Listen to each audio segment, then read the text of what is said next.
আসসালামু আলাইকুম। আজকে আলোচনা করব যে বাংলাদেশে যেকোনো চাকরি পাওয়ার জন্য বিসিএস প্রস্তুতিটা নেয়া কতটুকু যুক্তিযুক্ত? এই বিষয় নিয়ে কথা বলব। যারা আমার অডিয়েন্স আছেন তাদের সম্পূর্ণ ভিডিও দেখার আ অনুরোধ রইল। আ বিসিএস এর যে সিলেবাস আছে যেমন এই সিলেবাসটা যদি আপনারা দেখেন যে বাংলাদেশ আন্তর্জাতিক মানে জিকে পার্ট, বাংলা, ইংরেজি, গণিত, সাধারণ জ্ঞান, মানসিক দক্ষতা প্রত্যেকটা পার্ট থেকেই প্রশ্ন হয়ে থাকে বিসিএস এর। তো এটার আলোকে যখন বাংলাদেশের অন্যান্য যে নিয়োগ পরীক্ষাগুলো হয়ে থাকে যেমন প্রাইমারি পরীক্ষা যখন হয়, যখন নিবন্ধনের পরীক্ষা হয়, যখন ব্যাংকের পরীক্ষা হয়, যখন পিএসসির অন্যান্য অ অ অ অন্যান্য নবম গ্রেড, দশম গ্রেড বা অন্যান্য আ চাকরির পরীক্ষাগুলো হয়ে থাকে। এরকম প্রায় সকল পরীক্ষায় যেই আ প্রশ্নগুলো এসে থাকে, সেই প্রশ্নগুলোর আইডল হিসেবে ধরা হয় হচ্ছে কি বিসিএস পরীক্ষাকে।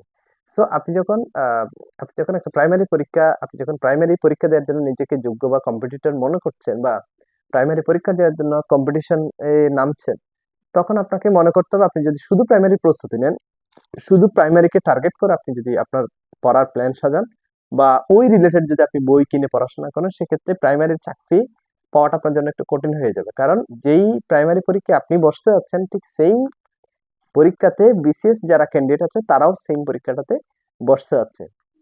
আপনি যদি নিবন্ধন পরীক্ষা প্রস্তুতি বা নিবন্ধন পরীক্ষা বা নিবন্ধনকে টার্গেট করেন যে আপনি নিবন্ধনে একটা চাকরি নিবেন সেটার জন্য আপনি প্রস্তুতি নিচ্ছেন ও সেভাবে আপনি পড়াশোনা করছেন, সেক্ষেত্রেও ঠিক একইভাবে শুধু যদি আপনি নিবন্ধনকে টার্গেট করে আপনি আপনার বই ওই রিলেটেড বই কিনেন বা আহ, সেই হিসাবে যদি আপনি সেই পড়াশোনাগুলো অনলি ফর নিবন্ধন, শুধু যদি নিবন্ধনের জন্য আপনি পড়াশোনা করেন সেক্ষেত্রে নিবন্ধনের চাকরিটা পাওয়াটা আপনার জন্য কঠিন হয়ে যাবে।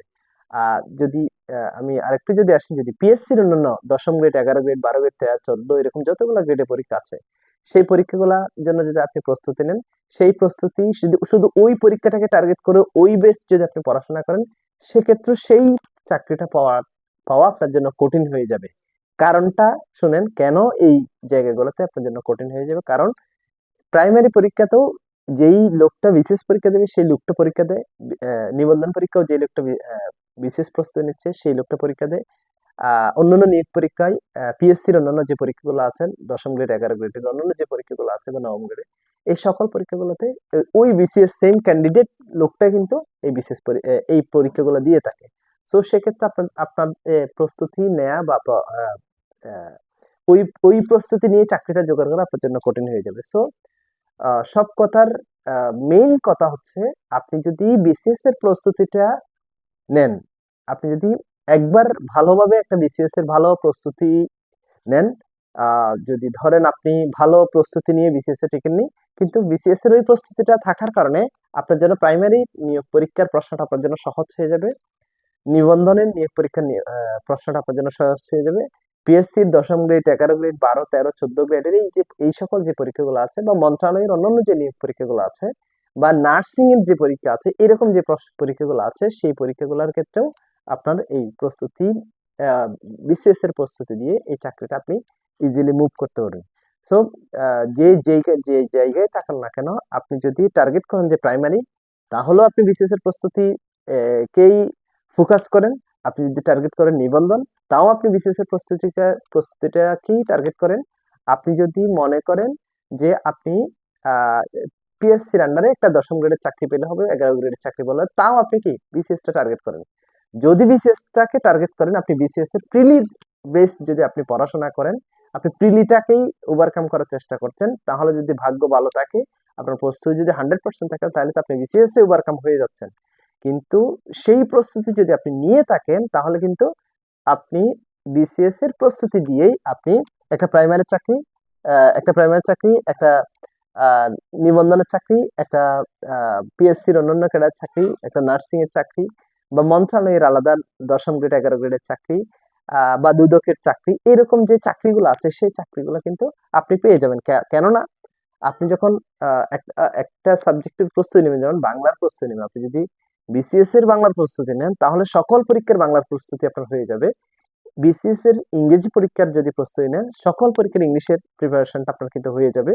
বিসিএস এর সাধারণ জ্ঞানের বাংলাদেশ বিষয় বলে আন্তর্জাতিক বিষয় বলে জিকে পার্টের যে প্রস্তুতি সেই প্রস্তুতি যদি আপনি নিয়ে থাকেন তাহলে ঠিক সেম প্রস্তুতিটা আপনার ওই ওই নিয়োগ পরীক্ষাগুলোর ক্ষেত্রে হয়ে থাকবে। এবং আপনি যদি আহ, এম, যদি এক্ষেত্রে একটা পার্থক্য আছে, সেটা হচ্ছে কি বিসিএস এর মধ্যে থেকে যদি একটু ব্যাংকের সাইড যদি আমরা চিন্তা করি, তাহলে বিসিএস এর সাথে ব্যাংকের এটা একটা পার্থক্য আছে।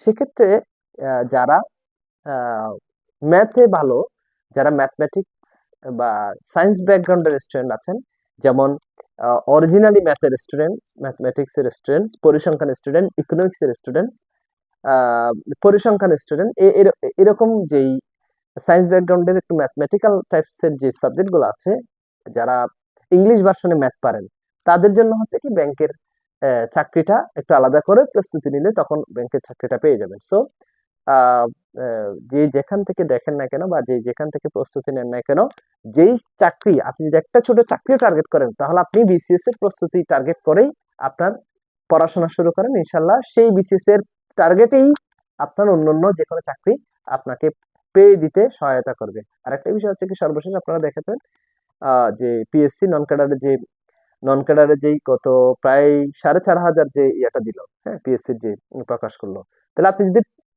বিসিএস এর প্রিলি পাস করে যান, রিটেন পরীক্ষা দিয়ে রিটেন পাস করে যান, আপনি যদি ক্যাডার নাও পান, নন ক্যাডারের একটা চাকরি কিন্তু আপনি ওই বিসিএস ভাইবে দেওয়ার কারণে ওখান থেকেও পেয়ে যেতে পারেন।